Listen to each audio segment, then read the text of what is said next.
Sportsbook Hotline. Dave, how's it going? We miss you.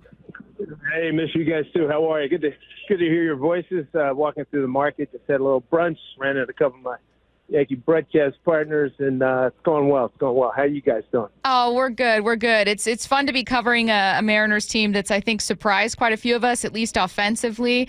I'm curious, on the other side of things, how the start of the Yankees season is felt. High expectations, of course, and Aaron Judge still looking absolutely amazing. But what's the talk in the town over there? Well, concerned about the pitching, the back end. I mean, Fried and Rodon have been pretty much money. The Warren kid it looks like he's starting to figure some things out. Bullpen's had a few ups and downs, but these boys can hit, and they've been number one in home runs. Hold on a second. Go Birds! Go Birds! The Eagles fans walking through here. They leading on base and slugging and OPS, home runs. Judge is the best hitter in the universe. Goldschmidt would probably be getting a ton of publicity if it were not for Judge, because he has been a revelation. I mean, he had a great second half last year, and he's picked up right where he left off. So, and, defensively, the third base situation is okay. It's not great. But, Brian Cashman's been known to make some moves. So we'll see what happens as we get closer to the trade deadline.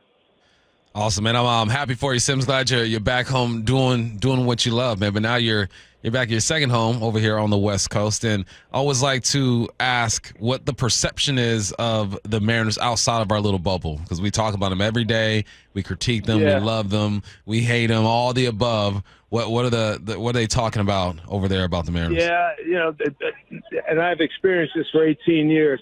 Unless they're ripping it up, it's not really, nobody really, it's not a topic of discussion. I remember Mike Wilbon once asked me, he said, "Damn, man, what happened? You disappeared." I said, well, it was during a time when we weren't winning, and it wasn't like the national media was streaming to get into Seattle. I mean, it's just a fact of life. And, during the glory years, with Griffey and Jay and all those cats, everybody knew who everybody was. I think people are aware of Cal, certainly, and Julio. But outside of that, I mean, it's not a real – and respectfully, it's just not a topic of discussion, that part of the East Coast. All right, well, I'm desperate for the Mariners to get another series win here, because this was an ugly series they just had against the Blue Jays. So let's go back to that Achilles heel for the Yankees. Tell me more what we need to know about the bullpen in the arms for New York. Well, right now, Devin Williams has been, the best closer over the last 3-5 years. He's still trying to figure it out. When he, I was told I wasn't there from day one of spring training, but when he got to the facility and the media swarmed him, there must have been about 10 or 15 guys. And so, what is this? It's New York media. I'll get used to it. That's what it is. And he's had a couple outings where he got booed. And he's blown about 4 saves, but he's also had a couple outings where it's like, hey, he's close to figuring it out. It wasn't like he was just getting hammered or anything. It was just, that his changeup was just a smidge off. The fastball would be a smidge off, and they'd have to throw something over the plate, and then we'd get dinged. So, who else? Let's see. Fernando Cruz has been really good. Luke Weaver's been a salvation. He was the 8th inning specialist last year, and he was fantastic. And he finally gave up a run his last outing. So, I mean, it's not that big a problem. Of course, we blow up everything big in New York, but these boys are going to be right. The division's not as good as we thought it was going to be. Toronto's okay. Boston's not quite as good as we thought.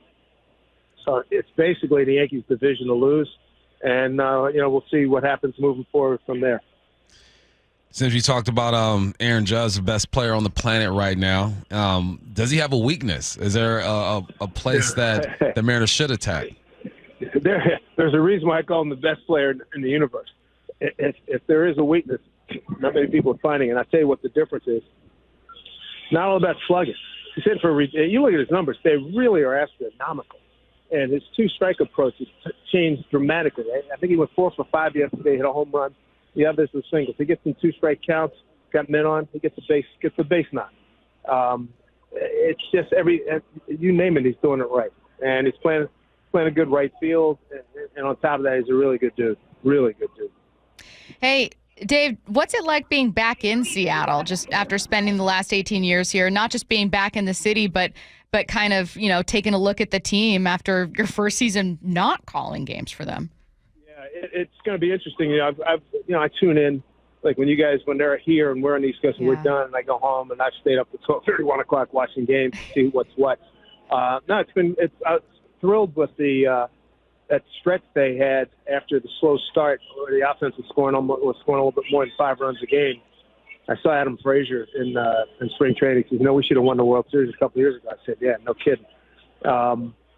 With the pitching. And, you hate to say it's inevitable, but you knew these arms and the way they train guys and the way pitching is these days, you knew they weren't going to get another season with everybody being healthy and everybody making 30 starts. And so that's happened. So now you need a lot of people to step the heck up and see what happens. And hopefully, from the Mariners standpoint, Cal can get some help, in terms of offense. I know it's better than it was. Well, actually, it's sort of, after I was looking at numbers this morning, rough start, 2-7, 3-7. Then they go on that nice little run. And a lot of it was because of the things that Edgar and Kevin Seitzer, who I know a little bit, they're old school. And, hey, put the ball in play, cut down the strikeouts, protect your at bat. I remember hearing Edgar cite that mantra last year, and it seems like it's carried over into this season. Seems like Stacy mentioned, because you were here, you got to see kind of the progression of this team and regression in some areas as well. But I want to talk about just Polanco. How surprised are you with the year that he's having after watching his struggles from last year? Well, being healthy helps. He's always been a pretty good, really good hitter. And when you played, if you're not 100%, you're not going to get your full max capacity, or output. And that's what's happening. But now, he's healthy and he's hitting with some pop and hitting for average. No, he's a good dude. I remember standing around the cage mid-season last year, and he was going through a pretty good stretch. And I remember Scott Service turned and said, "I wanted this guy 3 years ago." So, everybody knows that he's had a hell of a career. Last year was a tough one, and hey, God bless. He's healthy and he's playing up to his capabilities. Hey, Dave, you're obviously an East Coaster at heart. Like we always say to you, go Eagles. But this is still like a big change after a couple decades here in Seattle to just be in the park day after day, seeing the environment. I'm curious, as someone who's not only never been to Yankee Stadium, but never spent much time on the East Coast. How's the baseball environment different? Like, how does it compare to Seattle? Everything is always tilt. Everything is always to the extreme, one way or the other. If they're winning, great. If they're losing, what the hell? Yeah. And then we'll get them tomorrow. But the intensity, I've been taking the subway to and from, and it's so people are jacked. The regulars, you get the tourists that come in from out of town. We're doing 41,000 a night.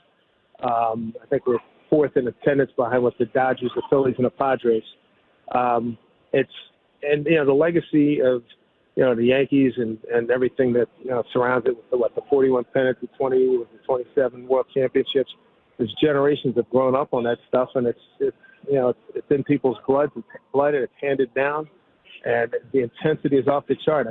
I always say the I-95 corridor from basically D.C. to Boston is the most intense sports battleground there is, because it's just like, I won't say life and death, but you can see life and death from there on the scale.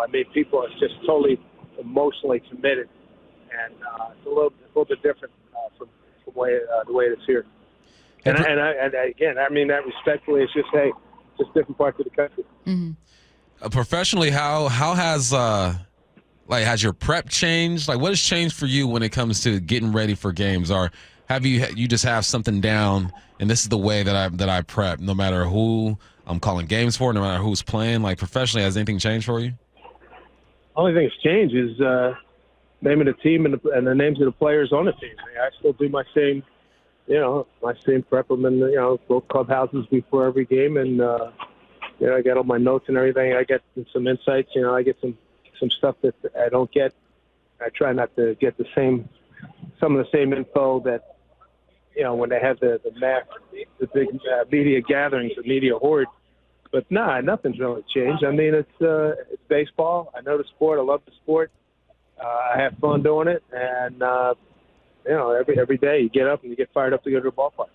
Is it going to be, obviously this is the first series with these two, but related to Bump's question, what do you think it might be like just knowing so much about these teams, right? Like there's a lot of research that you'll do about, let's say, the Orioles and a ton that you'll know about them. But like you've had conversations regularly with some of the players that are going to be on the other side tonight. Like they know you know what I mean? Yeah.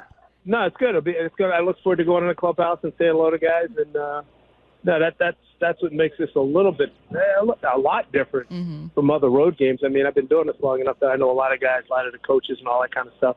This is obviously a lot more special. I mean, this is the old liner at SNL. Seattle's been very, very good to me. So, I mean, it's fun to be back. I circled this as soon as we signed the deal. I looked at one of the first things I did. I was looking at the calendar to see when we go to Seattle, and we circled this. And now I blew off the series in Sacramento so I could be here with my wife. Came with me so we could be with our son and his fiance and family, and we got together with them and some friends and whatnot. So it's all good. That's awesome. Is there, obviously, when you look at the Yankees roster, there are names that everyone should know if you follow baseball. Is there anyone maybe in their farm system or maybe on the roster that you feel like can potentially be a good player that no one's really talking about? The Oswaldo Cabrera at third base. First of all, he's got one of the winningest personalities I've ever been around in any sport.